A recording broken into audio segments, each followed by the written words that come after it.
Shalom and welcome to daily reading of the Torah. Now, I would like to share something. The word Torah we often interpret as law. And yes, it does mean law. But if you do the research and go deeper into studying the word Torah, it means instruction. Instructions to follow by, to live by. So, if you have a Bible with the Old and the New Covenant, or the Renewed Covenant, it is Torah because it simply means to instruct or instructions. So, as I read out of the Tanakh, the Hebrew Bible, as I read Genesis, I am not only reading the law, which I am, but I'm also instructing you on what it says and what we must do and what happened if we're disobedient. So, let's look at the Torah and see the instructions of God for our lives. So, let's turn to Genesis chapter 20, otherwise known in the Hebrew as Bereshit, and start reading on verse 1. Yaakov resumed his journey and came to the land of the Easterners. Therefore, before his eyes was a well in the open. 3 flocks of sheep were lying there beside it, for the flocks were watered from that well. The stone on the mouth of the well was large. When all the flocks were gathered there, the stone would be rolled from the mouth of the well, and the sheep watered. Then the stone would be put back in its place on the mouth of the well. Yaakov said to them, "My friends, where are you from?" And they said, "We are from Haran." He said to them, "Do you know Laban, the son of Nahor?" And they said, "Yes, we do." He continues, Is he well?" They answered, "Yes, he is. And there is his daughter Rachel coming with the flock." He said, "It is still broad daylight. Too early to round up the animals, water the flock, and take them to pasture." But they said, "We cannot until the flocks are rounded up. Then the stone is rolled off the mouth of the well, and we water the sheep." While he was still speaking with them, Rachel came with her father's flock, for she was a shepherdess. And when Yaakov saw Rachel, the daughter of his uncle Laban, and the flock of his uncle Laban, Yaakov went up and rolled the stone off the mouth of the well and watered the flock of his uncle Laban. 11. Then Yaakov kissed Rachel and broke into tears. Yaakov told Rachel that he was her father's kinsman, and he was Rivka's son, and she ran and told her father. On hearing the news of his sister's son Yaakov, Laban ran to greet him, and he embraced him and kissed him and took him into his house. He told Laban all that had happened, and Laban said to him, "You are truly my bone and flesh." When he had stayed with him a month's time, Laban said to Yaakov, "Just because you are a kinsman, should you serve me for nothing? Tell me, what shall your wages be?" Now Laban had 2 daughters. The name of the older one was Leah, and the name of the younger was Rachel. Leah had weak eyes. Rachel was shapely and beautiful. Yaakov loved Rachel, so he answered, "I will serve you 7 years for your younger daughter Rachel. Laban said, better that I give her to you than that I should give her to an outsider. Stay with her. So Yaakov served 7 years for Rachel, and they seemed to him but a few days because of his love for her. Then Yaakov said to Laban, give me my wife, for my time is fulfilled, that I may cohabit with her. And Laban gathered all the people of the place and made a feast. When evening came, he took his daughter Leah and brought her to him, and he cohabitated with her. Laban had given his maidservant Silpah to his daughter Leah as her maid. When morning came, there was Leah. So he said to Laban, what is this that you have done to me? I was in your service for Rachel. Why did you deceive me? Laban said, it is not the practice in our place to marry off the younger before the older. Wait until the bridal week is done. 27. Wait until the bridal week of this one is over, and we will give you that one too, provided you serve me another 7 years. Yaakov did so. He waited on the bridal week of the one, and then he gave him the daughter Rachel as his wife.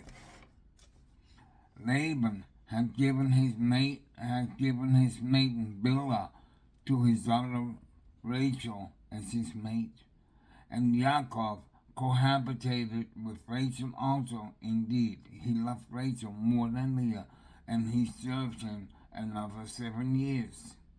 31. Yah saw that Leah was unloved, and he opened her womb, but Rachel was barren. Leah conceived and bore a son, and named him Reuben, for she declared, it means, Yah has seen my affliction. It also means, now my husband will love me. She conceived again and bore a son, and declared, this is because Yah heard that I was unloved, and has given me this one who also, whose name. So she named him Shimon. Again she conceived and bore a son, and declared, this time my husband will become attached to me, for I have borne him 3 sons. Therefore he was named Levi. She conceived again and bore a son, and declared, this time I will praise him. Therefore she named him Yehudah. Then she stopped bearing.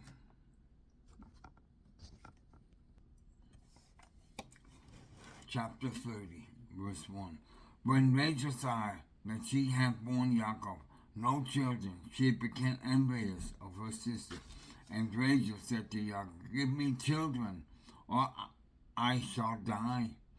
Yaakov was incensed at Rachel and said, can I take the place of Yah, who has denied you fruit of the womb? She said, here is my maid Bilhah.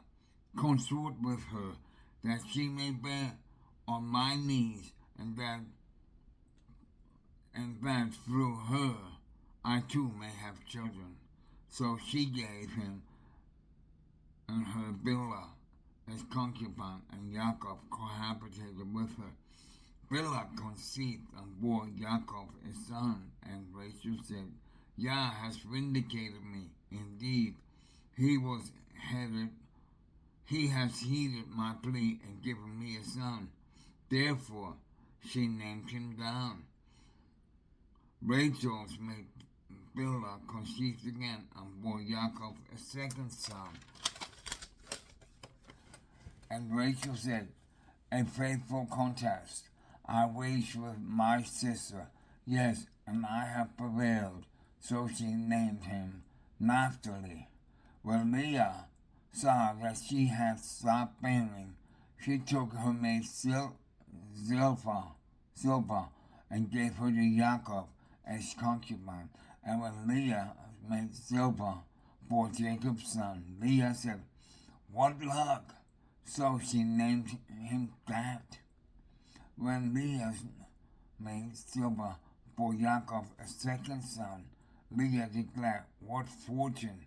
meaning woman, well deemed, be fortunate. So she named him Asher. Once at the time of the wheat harvest, Reuben came upon some mandrakes in the field and brought them to his mother Leah. Rachel said to Leah, "Please give me some of your son's mandrakes." But she said to her, What is not enough for you to take away my husband, but you would also take my son's mandrakes?" Rachel replied, "I promise he shall lie with you tonight in return for your son's mandrakes." When Jacob came home from the field in the evening, Leah went out to meet him and said, "You are to sleep with me, for I have hired you with my son's mandrakes." And he lay with her that night. Yah heeded Leah, and she conceived and bore him a fifth son. And Leah said, "Yah has given me my reward for having given my maid to my husband." She named him Issachar. When Leah conceived again and bore Yaakov a sixth son, Leah said, "Yah has given me a choice gift. His time my husband will exalt me, for I have borne him six sons." So she named him Zebulun. Last she bore him a daughter and named her Dinah. Now Yah remembered Rachel. Yah heeded her and opened her womb. She conceived and bare a son and said, "Yah has taken away my disgrace." So she named him Joseph, which is to say, "May Yah add another son for me." After Rachel had born Joseph, Yaakov said to Laban, Give me leave to go back to my own homeland. Give me my wives and my children, for whom I have served you, that I may go, for well you know what services I have rendered you. But Laban said to him, "If you will indulge me, I have learned by divination that Yah has blessed me on your account." And he continued, "Name the wages due from me, and I will pay you." But he said, "You know well how I have served you, and how your livestock has fared with me. For the little of you had before I came has grown too much, since Yah has blessed you wherever I turn. And now, when shall I make provision for my own household?" He said, 31, he said, "What shall I pay you?" And Yaakov said, "Pay me nothing. If you will do this one thing for me, I will again pasture and keep your flocks. Let me pass through your whole flock today. Remove from there every speckled and spotted animal, every dark-colored sheep, and every spotted and speckled goat. Such shall be my wages. In the future, when you go over my wages, let my honesty toward you testify for me. If there are among my goats any that are not speckled or spotted, or any sheep that are not dark-colored, they get there by theft." 14. And Laban said, "Very well, let it be as you say." 35. But the same day he removed the streaks and spotted he goats, and all the speckled and spotted she-goats, every one that had white in it, and shot the dark-colored sheep, and left them in charge of his sons. And he put the distance of 3 days' journey between them and Yaakov, while Yaakov was pasturing the rest of Laban's flock. Yaakov then got fresh shoots of poplar and of almond plain and peeled white stripes in them, laying bare the white of the shoots. The rods that he had peeled he set up in front of the goats in the floods, the water receptacles that the goats came to drink from, their matting of curd when they came to drink. And since the he-goats made it with the rods, the goats brought forth streaks, speckled and spotted young. And Yaakov dealt separately with the sheep. He made these animals face the streaks, or holy dark-colored animals in Laban's flock, and so he produced special flocks for himself, which he did not put with Laban's flock. 41.